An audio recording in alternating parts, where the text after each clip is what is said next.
Гурван тодорхой санал байгаа маа.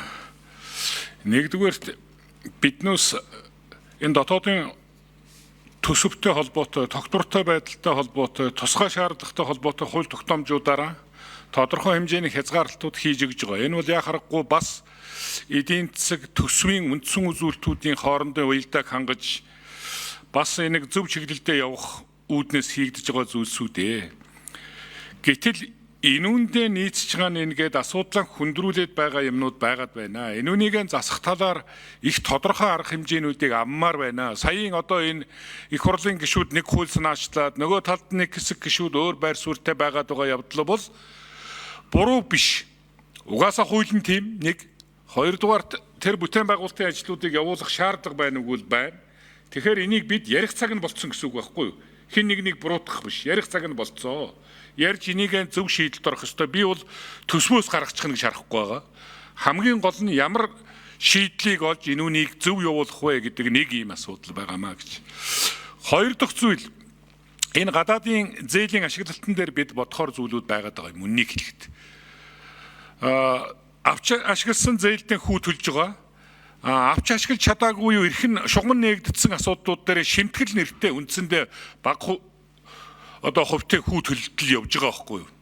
Гэтэл энэ нь чухам хинээсээ болсон юм бэ гэдэг асуудлаа их зөв дүгнэхгүй болохгүй. Дандаа наад Солонгосын талын зээлийн асуудал чинь бол мөн ч олон жил яригдж асуудал шийдэгдсэн. Тэгээ өөрийнх нь одоо их хэмжээний хүрээнд гүйцэтгэгч нь шалгарсан. Тэрнийх нь буруутай үйл ажиллагаанаас болоод энэ үйл ажиллагаа нь явахгүй байгаа. Тийм учраас дутуу үйлдвэрлэл гэдэг юм одоо авч ашиглаад хэрэгэлцсэн нэг хэсэг зээл байна. Бараг тэрэнд хүү төлмөөргүй байгаа. Авч ашиглаж чадаагүй байгаадаа шимтгэл төлмөөргүй байгаа. Бидний буруу биш байхгүй юу? Тэгднүүсийн өөрсдийнх нь шалгаруулсан үйл ажиллагаа тэр цаад компанийн чадамжтай холбоотой ийм асуудал үүсчихэд байгаа. Энүүнийг ер нь цаашид бас энэ өрийн удирдлага за энэ зээл авч ашиглалтын гэрээ хилцэл юмнуудаа сургамж авч ер нь зөв шийдэл гаргах тал дээр нь бид бодож ажиллах ёстой болов гэсэн би нэг ийм санаа гарч ирээд байгаамаа. Энүүнийг одоо зөв хармаар байна. За зүгээр ер нь та хэдийн энэ сая тайлан оруулж ирэхдээ ард дээр нэг санаа оруулж ирсэн байна лээ. Тэр нь юу вэ нөхөр зэрэг дотоодын бондын ашиглалтыг нэмэгдүүлэх гадаадын зээлийн ашиглалтыг гэдэг юм одоо авалтыг бууруулах чиглэлээр юм яриад байгаа юм. Өнөөдөр бид тийм хэмжээний чадамжид хүрсэн юм уу?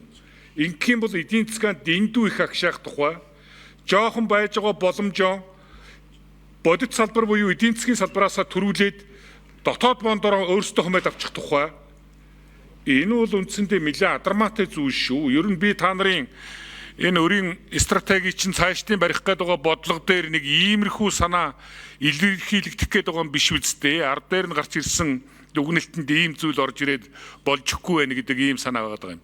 Тийм учраас энүүнийг нэлээд сайн бодож зөв дүгнэлт хийж зохистой харьцааны тухай асуудлаа шийдэх тухай ойлголт байгаа. Энүүнийг би одоо бодооч гэж ийм л зүйл хэлмээр байна.